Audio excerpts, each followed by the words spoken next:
એ ગણપતિનું જ બીજું રૂપ છે. બારવટીઓ એ યોગીનું બીજું રૂપ છે, સાધુનું. આપણને એમ લાગે કે આનામાં ક્રૂરતા છે, ખોટી વાત છે. એના જેવો ત્યાગ, એના જેવું તપ, એના જેવી એકાગ્રતા, એના જેવી જેને કહેવાય નોછાવરતા, એના જેવી દિલેરી એ આપણામાં ન આવી શકે. તમે કહેશો શું કામ? પીપળિયામાંથી રામભાઈ પડ્યા, જસદનનો પીપળિયા, રામવાળો, 22 વર્ષની ઉંમર હતી.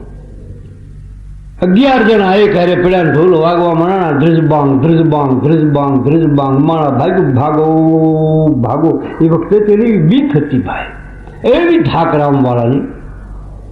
વાણિયાના ઘેરે જઈને ઉભા રહ્યા, પાણીના માટલા ફૂટવા માંડ્યા. વાણિયો સમજી ગયો, ચોપડાના પાના ફાટવા માંડ્યા, પગ મુકાવા માંડ્યા. સમજો છો ને? પાણી ઢોળી, પાના ફાડી, ચોપડા અંદર પાણીમાં બોલવા માંડ્યા. રામભાઈની નજર સામે જઈ એક છોકરો ખૂણામાં ઉભો ઉભો ધ્રુજે, 15-17 વર્ષની ઉંમર.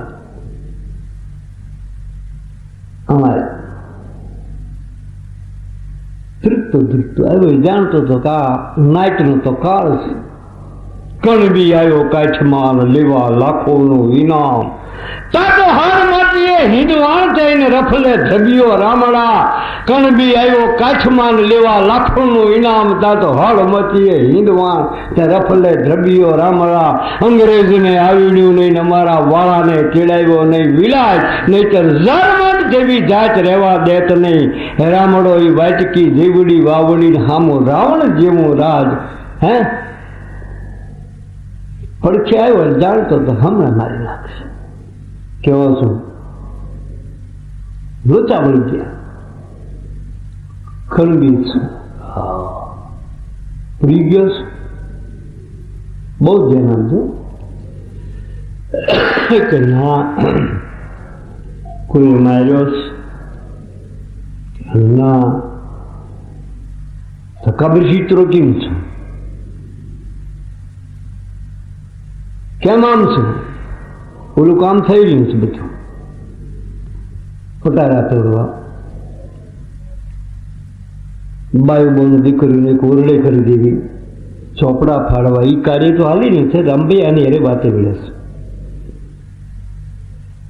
પડી નથી ગયો, કોઈએ માર્યો નથી. તો આમ કેમ? કે આજ મારું ફિલિકું છે. હા, આજ મારું ફિલિકું છે. હા, હું આવ્યો હતો શેઠ આગળ હાથીપણું નોંધાવવા માટે થઈ. હે, શેઠ આગળ હાથીપણું નોંધાવવા આવ્યો હતો. શેઠને કીધું કે મારું હાથીપણું નોંધી લો, મને બેસી ગલાલ આપો, મારા ફુલેકામાં મારે ઉડાડવો છે. ફરી રામવાળાની આંખો. હે, આટલી હદ સુધીની વાત કે એક બશેર ગલાલની માલી પર હાથી પણ રહેવું પડે, દાડીઓ કરવી પડે. સમજે ભાઈ કાળો દેવાજ? આજ વાણિયાનું ઘર નથી જોતું. આજ સોરા ધોણીઓ નખાવો અને જવાનને તૈયાર કરો અને મારી વસેરીમાંથી એનું ફુલેકું ફેરવો. ગરીબનો દીકરો કેદી ફુલેકા ફરશે? રામ વાળો જદી અહીં આવે અને જો એના ફુલેકા નો ફરે તો હું વાવડી દરબાર નો કહેવાઉં ભાઈ. હો, ઢોળ ગામમાં વાગ્યો માણસો સાચું ન માને ભાઈ, પણ જેની આગળ કાંઈ લૂંટવાનું નહોતું, અગર તો લૂંટાવાનું નહોતું, જે કાંઈ કરતે એ માણસો બહાર નીકળ્યા. એ માણસોએ બીજાને કીધું, બીજાએ સુરુભાને કીધું, સુરુભાઈએ મને કીધું. એમ કરતા કરતા આખું ગામ ભેગું થયું. ગામને નક્કી નિશ્ચિત વાત ખીલે બંધાઈ ગઈ. રાંડીરાણના છોકરાનો ફિલકો રામ વાળો ફેરવે છે ભાઈ. હાકરું વેચાણ્યું, ખારીકું વેચાણ્યું, ગળાએ આખું ગામ ગાંડું બની ગયું. પરોડીએ રામ વાળો નીકળી ગયો. જહદર દરબારને ખબર પડે અને એને પૂછ્યું એલા છોકરાને, ગયેલા તને બીક નહોતી? મને જ શીની બીક હોય સાહેબ, પણ આખા ગામને બીક નહોતી. રામભાઈ કેવો તો બધા કહેશે ને કે દૈત જેવો છે, રામભાઈ પહાડ જેવો છે, રામભાઈ કાળ જેવો છે.